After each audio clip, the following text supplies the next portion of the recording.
আসসালামু আলাইকুম এভরিওয়ান, তোমরা সবাই কেমন আছো?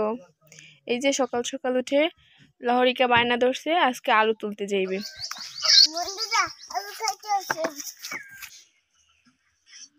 আমি লহরিকার মামা এবং লহরিকা আলু খাইতে যাই। তোমরা কোথায় যাও? যাচ্ছি আলু খেতে। আমাদের বাড়ি থেকে আলু ক্ষেতটি কিছুটা দূরে উত্তর দিকে। আমরা এখন সবাই হেঁটে হেঁটে আলু ক্ষেতের দিকে যাচ্ছি।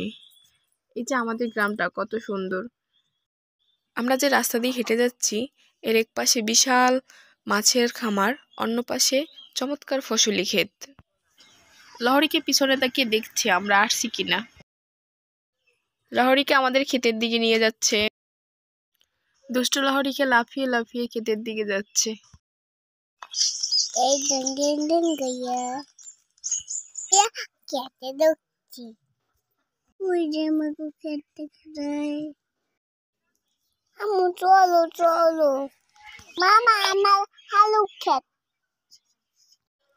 লহরিকে আমাকে ওর মামাকে খেতে নিয়ে আসলো। ওর মামাকে বলে যে দেখো মামা আমাদের ক্ষেত। সে অনেক খুশি, গাছ দেখতে পেলো, ছোট ছোট গাছ। বললো আম্মু এই ফলটা কি? আমি বললাম তো নাম জানি না আম্মু। তারপর সে যাই এক সময় খেতে কাজ শুরু করে দিল। এই যে একটা আলু তুলছে, সে কি খুশি, মহা খুশি। একদম নিচে মাটি খুঁড়ে খুঁড়ে আলু বের করতেছে, একের পর এক আলু বের করতেছে। খুবই উৎফুল্ল সে। নিজে নিজে কত ভালো কাজ করতে পারে আমার মেয়েটা। এই যে আমাকে দেখাচ্ছে, একসময় আলু পেয়ে সে নিজেই গান শুরু করলো। পাইছি বন্ধুরা আলু, পাইছি বন্ধুরা। এই যে মাশাআল্লাহ, আমার মেয়েটা কত কাজ করতে পারে। এখানে ওই যে দেখো আলু উঠাই, অনেকগুলো আলু হয়েছে। লহরিকা আমাকে একটা আলু উঠে দেয় না, সে নিজে নিজে সব আলুগুলো তুলে বালতি ভর্তি করতেছে। জুতাও খুলে রেখে দিয়েছে, মাটিতে বসে বসে সব আলুগুলো তুলতেছে। আমাকে বলছে আম্মু এখান দিয়ে একটু ঘাস সরিয়ে দাও। আমি একটু ঘাস সরিয়ে দিলাম, তারপর সে আবার নিজে নিজে সব আলুগুলো তুলতেছে। আমাকে দেখাচ্ছে আম্মু দেখো আলুগুলো বড় হয়েছে। আবার বলতেছে আম্মু এই আলু তো এত ছোট কেন, আর একটু বড় হলে ভালো হইতো না?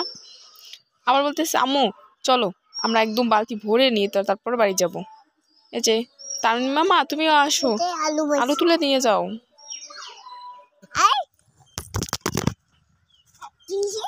আলু তারছি আমি। লহরিকে একের পর এক আলু তুলছে এবং বালতি ভর্তি করছে, আর আমাকে দেখাচ্ছে আম্মু দেখো আলুগুলো কত ছোট, বড়, মাঝারি। আলু তোলার কাজ আমাদের শেষ, এখন আমরা বাড়ি চলে যাব। ভিডিওটি ভালো লাগলে অবশ্যই পেজটিতে ফলো এবং চ্যানেলটি সাবস্ক্রাইব।